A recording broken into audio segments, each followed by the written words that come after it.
मेरी माँ ने मुझे एक दोस्त की तरह पाला और मेरा साथी एक खूबसूरत लड़की को डेट करता था, लेकिन वह लड़की हर 2 घंटे में नहाती थी और 3 घंटे बाद बाथरूम से बाहर आती और फिर घर की सफाई करने चली जाती थी। मुझे शक था कि मेरी बच्ची की कहानी है। मैं कुछ गलत नहीं कर रहा हूँ। इसलिए मैंने 3 अक्षरों में से एक में कैमरा लगाया और जो देखा उससे मैं हैरान रह गया। मेरी पत्नी। मेरा नाम अमित है। मेरी परवरिश मेरी माँ ने की है और मैं उनके साथ ही रहता हूँ। मेरे माता पिता लंदन में रहते हैं। मेरे 2 और भाई थे जो लंदन में रहते थे और मेरी माँ लंदन में तुम्हारे साथ रहती थी। मेरे साहब का व्यापार लंदन में है। उनकी शादी भारत में हुई थी, लेकिन शादी के बाद वो हमेशा के लिए लंदन चले गए। मेरी दादी और दादा दोनों ही मेरे माता पिता थे। मेरी एक ही माँ थी जिनसे मैंने शादी नहीं की, लेकिन शादी के बाद उनकी अपने पति से नहीं बनी और 3 साल बाद उनकी मृत्यु हो गई। फिर मेरे पिता ने उन्हें लंदन बुला लिया। जब मैं 3 साल का था, कुछ समय लंदन में रहने के बाद पिताजी ने अपनी बहन की दूसरी शादी करने का फैसला किया। यह जीवन कब तक ऐसे ही चल सकता था, लेकिन पिताजी ने शादी करने से मना कर दिया और कहा कि वे अपना जीवन ऐसे ही जीना चाहते हैं। वे दोनों गर्भवती थी। मेरी माँ भारत आना चाहती थी, तो पिताजी ने उन्हें भारत भेज दिया, लेकिन वे मुझे हमेशा के लिए अपने साथ ले आईं। मुझे इस बात से कोई आपत्ति नहीं थी। पापा शुरू से ही बा को खुश देखना चाहते थे। वे मुझे बहुत प्यार करते थे। वे भारत आकर बहुत प्यार से मेरी देखभाल करते थे। मुझे अच्छे स्कूल में पढ़ाया। मेरे माता पिता हमारा खर्च उठा रहे थे। मुझे किसी बात की चिंता नहीं थी। वे भी मुझसे मिलने आते थे, लेकिन मेरा भाई कभी भारत नहीं आया। वहाँ थे और आना भी नहीं चाहते थे। शायद मैं अपना जीवन वहीं गुजारता था। बस इतना ही किया था कि एक दिन भयानक खबर आई कि मेरे माता पिता दुर्घटना में मर गए। हर रात मुझे ऐसा लगता था कि न तो मैं और न ही मेरे माता पिता में से कोई वहाँ होगा। मैं नहीं जा सकता था माँ। आपके मरते ही मेरे भाइयों ने भी हमसे रिश्ता तोड़ लिया और हमें पैसे भेजना बंद कर दिया। खराब हालातों के कारण मैं अपनी पढ़ाई पूरी नहीं कर पाया और जबकि तो जवान हो चुका था। मेरी शादी तब हुई जब मैं एक अच्छे ऑफिस में नौकरी करता था और मेरी सैलरी भी अच्छी थी। आखिर मेरे पापा को एक लड़की पसंद आ गई और उन्होंने मेरी शादी कर दी। शादी की पहली सुबह जब मैं उठा तो मेरी पत्नी नहाने चली गई थी, लेकिन यह देखकर मैं हैरान रह गया कि 3 घंटे बाद मुझे डर लग रहा था कि कहीं मेरे बच्चे समर को कुछ हो न जाए। जब मैं वहां से बाहर आई तो मैंने उससे पूछा, क्या तुम सिर्फ नहाने में ही 3 घंटे लगा देती हो? उसने कहा, मैं ऐसी ही हूँ। मैं उसकी बातें सुनकर हैरान रह गई और यह देखकर भी हैरान थी कि नहाने से कोई इतना नहीं डरता। फिर उसने कमरे की सफाई शुरू कर दी। नई दुल्हनें शर्मीली होने पर अच्छी लगती हैं, लेकिन वह तो नई दुल्हन भी कहानी से प्रभावित नहीं हुई। मैं उसके चरित्र पर थोड़ा निराश हुई। घर में सिर्फ मैं और मेरे पिताजी ही रहते थे। थोड़ा डर था। बाद में वह हमारे लिए नाश्ता लेकर आई, जिसे अब ऊपर बताए गए पोषण में बदल दिया गया। मैं उनके पास गया और शिकायत की। कहा कि आपने मेरी शादी किस तरह की लड़की से करवाई है। यह सुनकर बा परेशान हो गई और मुझसे पूछने लगी कि क्या हुआ। लड़की बहुत सुंदर है, उसके पास अच्छे भाल हैं, उसमें ऐसा कुछ भी नहीं है, फिर आप ऐसा क्यों कर रहे हैं? मैंने बा से कहा कि लड़की बहुत सुंदर है, वह एक अच्छी लड़की है, मुझे उसमें कोई बुराई नहीं लग रही है, लेकिन वह यह कहते हुए चुप हो गए। बा ने हैरान होकर पूछा, पर क्या मैंने बताया कि मेरी पत्नी सुबह नहाने गई थी? 3 घंटे बाद हम नहाकर बाहर आए। फिर नहाने के बाद वह कमरे की सफाई करने लगा। मुझे बड़ा अजीब लगा। मेरी बात सुनकर बा हंसने लगी और बोली कि तुमने मुझे दारा दिया था। मैंने सोचा, क्या बात होगी? यह बहुत अच्छी बात है कि उसे साफ सफाई पसंद है। वह हमारे घर को हमेशा चमकाती रहेगी। मैंने भी उसके बड़े भाई से यही बात सुनी थी। उसे साफ सफाई बहुत पसंद है, इसीलिए मैंने उसकी शादी तुमसे करवाई। वह लड़की अब तुम्हारा घर आईने की तरह है। वह समझ नहीं पा रही थी कि मैं क्या कहना चाह रहा हूँ। मुझे लगा कि वह मेरी बात नहीं समझेगी। बिना बच्चे के सब अधूरा रह जाएगा। पहले दिन ही अपनी पत्नी को बुरा भला कहने के बाद मैंने फिर कभी उससे बच्चे की परवरिश के बारे में बात नहीं की। मैंने और मेरी पत्नी ने साथ में नाश्ता किया। यह हंसी खुशी एक खूबसूरत जिंदगी की शुरुआत थी। हमारी एक बहुत ही खूबसूरत और जटिल लड़की थी। मुझे उससे कोई शिकायत नहीं थी, बल्कि वो मेरा हर तरह से ख्याल रखती थी। सुबह सुबह मुझे नाश्ता करते देख वो मेरे कपड़े ऑफिस भिजवा देती थी। मैं समय पर नहा धोकर औरत बन जाती थी। मुझे समय पर खाना मिलता था। उसमें बच्चे होने के सारे गुण थे, बस एक अजीब मसाला था। वो ये कि जब भी मैं ऑफिस से वापस आती तो हम नहाने में व्यस्त रहते थे। फिर जब वो घर में झाड़ू लगा रही थी तो मैंने सोचा कि वो इस मामले में दखल नहीं देगी। अगर उसके पास मसाला है तो उसमें कई अच्छी आदतें भी हैं। उसने मेरे घर का बहुत अच्छे से ख्याल रखा है और वो कभी-कभी मेरी मदद भी करती है। मुझे शिकायत करना ठीक नहीं लगता। उसकी एक कमी देखकर मैं उसकी कई खूबियों को नजरअंदाज नहीं कर सकता। मैंने उसकी इस आदत से समझौता कर लिया और हमारी जिंदगी आराम से गुजरने लगी। एक महीना बीत गया, लेकिन इस एक महीने में मुझे एहसास हो गया था कि सब कुछ उतना आसान नहीं था जितना मैं समझ रहा था। पहली बार मुझे आश्चर्य हुआ जब मैंने उसे बताया कि आज हम बाहर खाना खाएंगे तो वह खुश हो गई। मैं तैयार होने के बहाने नहाने चला गया, लेकिन जब मैं 3 घंटे बाद यहाँ पहुँचा तो मेरा मूड ऑफ हो चुका था। मैंने घर पर ही खाना मंगवाया था। जब मैंने उसे बताया कि घर पर ही खाना मंगवाया है तो उसने गुस्से के समय खुशी जाहिर की और मेरे साथ खाना खाने की इच्छा जताई। मैं बैठ गया। मैं भी चुपचाप खाना खाने लगा, लेकिन एक बात नोट करके बहुत खुश था और माँ जर्मन में गुनगुनाती रही। मुझे कुछ समझ में नहीं आया, लेकिन मुझे कुछ अनहोनी का एहसास जरूर हुआ। उस दिन के बाद मैं इस बारे में सोचने लगा। सोचा क्या चक्कर हो सकता है। मुझे उसका बहुत अच्छे से ख्याल रखना पड़ता था। मैं उसकी हर इच्छा पूरी करता था। ऐसा नहीं होता था कि एक महीने में मैं उसकी कोई बात न मानूं। मैं उसे खुश रखने की पूरी कोशिश करता था क्योंकि वो मेरा ख्याल रखती थी। वो मेरे घर पर ही था और बीच बीच में मेरा ख्याल रखता था, तो उसका ख्याल रखना मेरा फर्ज था।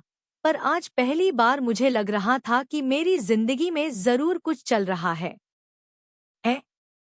मैं ऑफिस गया, लेकिन ऑफिस में भी मेरी पत्नी के बड़े बुजुर्ग मौजूद थे। मैं सोचता रहा। मेरे मन में अजीब अजीब बातें आने लगी कि क्या कोई डर है कि मेरी बच्ची ने नहाया भी है। वह रात को नहाने के लिए उठती है या कमरे की सफाई में लगी रहती है। जरूर उसके साथ कुछ गड़बड़ हो रही है। या तो वो खुद को सीधा करती है या जरूर कोई बुरी आदत है। वो दिन में कई बार नहाती है। मुझे अपने ही विचारों पर शर्म आने लगी। मैं उसके बारे में ऐसी बातें सोचना नहीं चाहता था, पर फिर भी वो एक इंसान थी, एक मर्द थी, एक मर्द। समर को छोटी छोटी बातों पर शक हो जाता था। मेरा दिमाग बैठ गया था कि जरूर कुछ गड़बड़ है। मैं बटन के बारे में सोचते हुए घर वापस आ गया। समर, मुझे कहानी नहीं दिखी। हर जगह ढूंढा पर वो नहीं मिली। जब वो आई थी तो परेशान थी क्योंकि उसका मायका दूर था और वो अकेली कहानीकार नहीं थी। लेकिन जब से शादी करके आई थी, उसने मायके का नाम भी नहीं लिया था। वो कहती थी कि मुझे वहाँ अच्छा नहीं लगता, मुझे अपना घर अच्छा लगता है और यही चाहिए। कहानी घर से बाहर नहीं जाना चाहती। मैंने क्या कहा? क्या तुम्हें अपने माँ बाप याद नहीं है? वो बोली, मुझे कोई याद नहीं है। मैं अपने घर में खुश रहता हूँ जब वो मुझे पूरे घर में नहीं मिलती। अचानक मुझे वॉशरूम का ख्याल आया। मैंने वॉशरूम का दरवाजा खोला तो मेरी बीवी बाथरूम में सो रही थी। मैं हैरान था कि क्या पागलपन है। पहले तो मुझे लगा कि शायद वो बेहोश हो गई है, लेकिन जब मैंने उसे हिलाया तो उसने आंखें खोली, मतलब वो बेहोश नहीं थी। मैं सो रहा था। मैंने उसे बताया। वो बोली, अरे तुम्हें क्या हो गया है? वो बोली, सफाई करते समय मेरी आंख चली गई थी। मैंने कहा, फिर तुमने अपने साथ क्या पागलपन किया है? वो बोली, नहीं, तुम्हें नहीं पता, आज बाथरूम बहुत गंदा हो रहा था। मैं बहुत देर से सफाई कर रही थी पर सफाई नहीं हो रही थी। गंदगी इतनी थी कि सफाई करते करते मुझे नींद आ गई। जब उसने यह कहा तो मुझे यकीन हो गया कि वह वाकई पागल है या कुछ और। मैं चाहती थी कि हम चलें। मैंने उससे कुछ नहीं कहा और मन ही मन योजना बनाने लगी कि कैसे पता लगाया जाए कि असल बात क्या है। मैंने उससे कहा कि बहुत दिन हो गए तुम अपने माता पिता के घर नहीं गए हो और तुम्हें उनकी याद आ रही होगी। तो इस बात पर उसे बुरा लगा। बात हो गई और उसने कहा कि मैं इस घर से दूर नहीं जाना चाहती और मैं अपने माता पिता के घर बिल्कुल भी नहीं जाना चाहती। मैंने उससे कहा कि तुम्हें अपनी माँ याद नहीं है। तब उसका चेहरा लाल हो गया। उसने कहा कि मुझे अपनी माँ पसंद नहीं है। यह सुनकर मैं हैरान रह गया। उसकी माँ से मिला था। वह बहुत अच्छी महिला थी। यह कैसे संभव हो सकता है कि उसकी बेटी उससे नफरत करे? हालांकि मैं खुद उससे मिलने से नहीं रोक सका। मेरी बातों से वह और भी नाराज हो गई और उसने खुद को कमरे में बंद कर लिया और अपनी माँ के पास जाने से साफ मना कर दिया। मैंने उसे बड़ी मुश्किल से समझाया कि सब मुझे चुनौती मानेंगे। अगर मैं उसे उनके पास नहीं ले गया तो उसके माता पिता क्या सोचेंगे? उसे समझना और उसकी मदद करना उसके लिए मुश्किल था। मुझे समझाने में बहुत समय लगा। मैं उसे वहां भेजना चाहता था ताकि वह कुछ दिन माँ के घर रह सके। शायद ऐसा करने से उसकी तबीयत ठीक हो जाए। शाम तक मैंने उसे मना लिया था, लेकिन शर्ट पर एक आदमी लिखा था कि वह एक दिन वहां रहेगी और मैं उसे लेने आऊंगा। मैंने उससे वादा किया कि मैं सुबह उसे लेने आऊंगा। जब मैं उसे छोड़ने जा रहा था तो उसने मुझे बताया। वह मुझसे बार बार कहती रही कि जल्दी से आकर उसे ले जाओ। मैंने कहा कि तुम घर में ही हो, तुम अकेली हो, बा, क्या तुम कम आती हो? बोरियत नहीं होती? उसने कहा, नहीं, मुझे अपना घर बहुत पसंद है। यह मेरा घर है और मुझे यहीं रहना है। तो बताओ, घर में दोस्त रखने का ख्याल कैसे आया? उसे क्या मजा आता है? शायद जब मैं उसे उसके माता पिता के पास ले गया था तो मैंने देखा कि वह बहुत दुखी थी। उसे देखकर मुझे बहुत अजीब लगा। लड़कियां शादी के बाद बार बार अपने माता पिता के घर जाने की जिद करती हैं। आखिर वह एक लड़के के साथ रहना चाहती है। ऐसा क्या था? कृपया मेरे YouTube चैनल को सब्सक्राइब करें। अगर कहानी पसंद आई हो तो लाइक जरूर करें। मैं वहां जाना नहीं चाहता था। मैं उसे छोड़कर जा रहा था, लेकिन वो मेरे पास आई और बोली, मेरी बात सुनो। मैंने कहा, हाँ, बताता हूँ। वो तुमसे कुछ कहते कहते चुप हो गई। जब वो आगे कुछ नहीं बोली तो मुझे बहुत गुस्सा आया और फिर सोचा कि जब तक सच्चाई पता नहीं चल जाती मैं उसे कुछ नहीं बताऊंगा, नहीं तो मैं बड़ा हो जाऊंगा। घर आकर उसकी बातें मेरे दिमाग में घूम रही थी। वो मेरी जिंदगी से खुश होती। उसे वापस आने की चिंता थी। अब मुझे यकीन हो गया कि जरूर कुछ चल रहा है, पर क्या ये लड़की अच्छी और अच्छी न होने का दिखावा कर रही है जबकि हकीकत कुछ और है, या फिर मुझे बेवकूफ बना रही है? मैं गुस्से से बहुत परेशान थी। सच्चाई जानती थी, पर मैंने सोचा कि ये तभी संभव है जब मैं वॉशरूम में कैमरा लगाऊं, डैन और बेबी को घर लाऊं और फिर देखूं कि वो क्या करते हैं। फिर मैंने सोचा कि ये गलत बात है और अच्छी भी मुझे ऐसी बातें करनी ही पड़ती है। फिर मेरे मन में आया कि बा को सब सच बता दूं, शायद वो मेरी मदद कर सके। आखिर बात क्या है, उसके पास मेरे लिए वक्त है। बा ने मुझे परेशान देखा तो मैंने उन्हें परेशानी का कारण बताया। मैंने कहा कि तुम कैसी लड़की से शादी करती हो? मुझे लड़की का स्वभाव अजीब लगता है। अजीब-गरीब हरकतें करती रहती है मलिक, पता नहीं कैसी कैसी हरकतें करती है। मैंने कहा साहब, आप देखिए, दिन रात नहाती रहती है, 20 घंटे में करीब 10 बार उसे नहाना पड़ता है और 2-3 घंटे नहाती है और जब नहाकर आती है तो कमरे की सफाई करने लगती है। जबकि आप देख रहे हैं कि घर में हम 2 ही हैं, आप ऊपर रहते हैं और घर में मिट्टी भी नहीं है। सभी खिड़कियां और दरवाजे हमेशा बंद रहते हैं। क्या तुम मुझे अंधा या बेवकूफ समझते हो? मैं कुछ भी नहीं देख सकता। मैं कुछ भी नहीं समझ सकता। जब एक लड़की की शादी होती है, तो वह फिर से अपनी माँ और तुम्हारे पास अपने जीवन के प्यार के लिए जाती है। वह वहां जाने के लिए जिद करती है और खुश होती है, लेकिन यह लड़की एक अजीब लड़की है। जब मैं उसे माता पिता के घर जाने को कहता हूँ, तो वह बात बना लेती है और कहती है कि उसे वहां नहीं जाना है। क्या उसे मजा आएगा? लड़की का मसाला बाहर मेरी परेशानी है। कल मैंने उसे माता पिता के पास छोड़ा था और फिर आधी रात को वह उदास हो गई, फिर खाने लगी और मुझे जल्दी से आकर लेने को कहा। मैंने बा को सारी बातें बताई तो वह परेशान हो गई और बोली, लगता है हमसे कोई गलती हो गई है, मैं तुम्हारी पत्नी से बात करूंगी। मैंने कहा कि मेरी पत्नी से बात करने की कोई जरूरत नहीं है, जाकर उसके माता पिता से बात करो। क्या मतलब है? मेरी बच्ची कुछ समझती क्यों नहीं, या फिर वो बहुत मासूम बन रही है कि जरूर उसमें कुछ बात है। मैं तो अपने माता पिता से भी खुश नहीं था। मुझे एहसास हुआ कि उसके माता पिता भी उससे मिलने नहीं आए।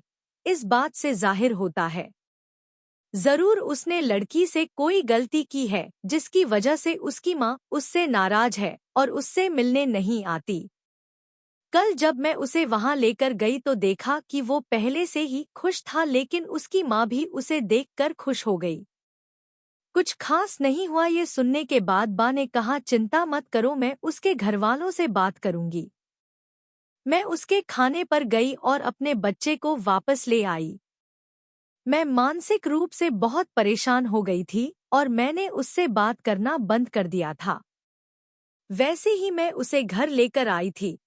जैसे ही वो आई और कपड़ा उठाया तो मैंने उसके हाथ से कपड़ा छीन लिया। मुझे उस पर बहुत गुस्सा आया और कहा, क्या तुम मुझे पागल समझती हो? पागल नहीं हूँ, मैं अब सब देख रही हूँ। जब तुम नहाने जाती तो कपड़ा उठाकर साफ कर देती। मुझे ऐसा करने में डर नहीं लगता। मैंने उसे दूसरे कमरे में बंद कर दिया और कहा कि अब मैं उसे अपने कमरे में नहीं आने दूंगी, यह ऐसे ही रहेगा। मैं ऑफिस नहीं गई और उसे पूरे दिन बंधक बनाकर रखा और होटल से बाहर ले गई। वह खाना लेकर आया, फिर बाहर से दरवाजा बंद कर दिया और अब यही मेरी रोटी थी और फिर मरने से पहले मैं उसके लिए होटल से चाय नाश्ता लेकर आता और उसे उसके कमरे में पहुंचा कर चला जाता। वह भी परेशान था और उसने समर से कई बार पूछा, लेकिन वह कुछ भी बताने को तैयार नहीं थी। आखिर उसके साथ ऐसा क्या मसाला था? अब मैं लगातार यह सब बर्दाश्त नहीं कर सकता था। वो दिन भर कमरे में ही रहती थी। जब मैं ऑफिस से वापस आता था तो उसके खाने के लिए अपने साथ खाना लेकर आता था। वो मुझे कमरे में रोटी देता था, मेरा मिनट रखता था। वो कहता था, मुझे अपने कमरे में कम रहने दो, मुझे आज नहाना है और साफ सफाई करनी है, नहीं तो मैं मर जाऊंगा। मैंने कहा, तुम्हें कौन पीटेगा? तो वो रोने लगी, रोने लगी। बा आई हुई थी और उसके साथ एक औरत भी थी।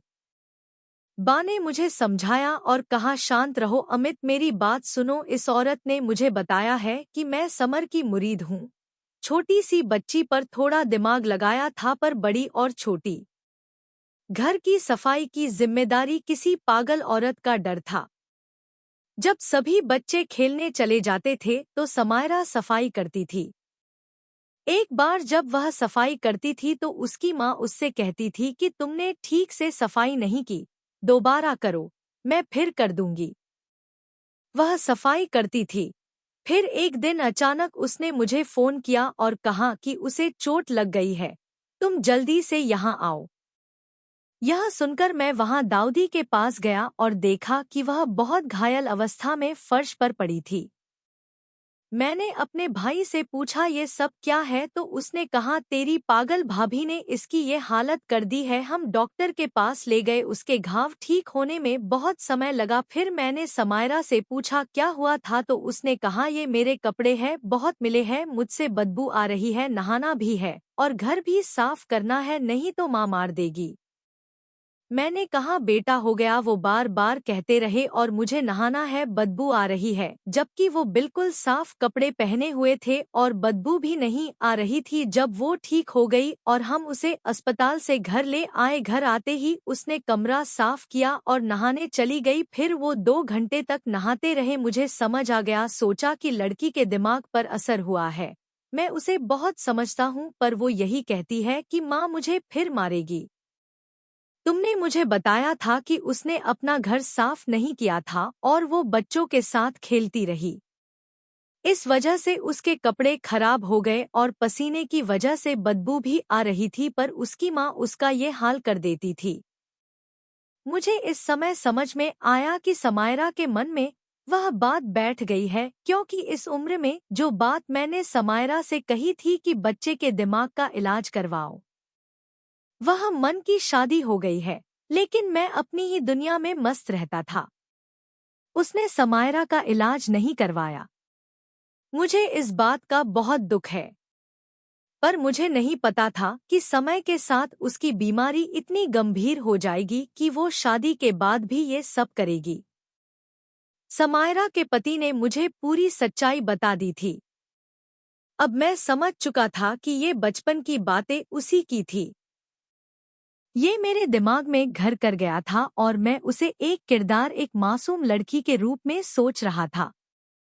मुझे उसके साथ हुए अत्याचारों और कमरे में बंद किए गए लोगों पर बहुत पछतावा हो रहा था। मैंने उसे कमरे से बाहर निकाला और उससे माफी मांगी। कमरे में जाकर उसे सजा दी, प्यार से समझाया और फिर अपने हाथों से खाना खिलाया। अगले दिन मैंने डॉक्टर से उसकी जांच करवाई और उसका इलाज करवाया।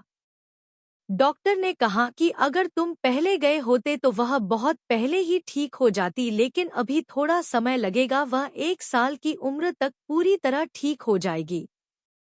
लगातार इलाज के बाद मेरी पत्नी ठीक हो गई है। वह मेरे साथ बाहर भी जाना चाहती है। अब वह 2 घंटे तक नहाती नहीं है और अच्छी खबर यह है कि अब वह गर्भवती है। मैं माँ बनने वाला हूँ और आज मेरी जिंदगी बहुत खुशहाल हो गई है। मैं यही कहूँगा कि अपने बच्चों का बचपन में ख्याल रखें। यह उनकी खेलने की उम्र है। बच्चों को डांटने की बजाय प्यार से समझाएं ताकि वे मानसिक दबाव का शिकार न बनें। दोस्तों, यह थी आज की कहानी। अगर आपको कहानी पसंद आई हो तो वीडियो को लाइक करें, शेयर करें और कमेंट भी करें। अगर आप चैनल पर नए हैं तो चैनल को सब्सक्राइब करना न भूलें।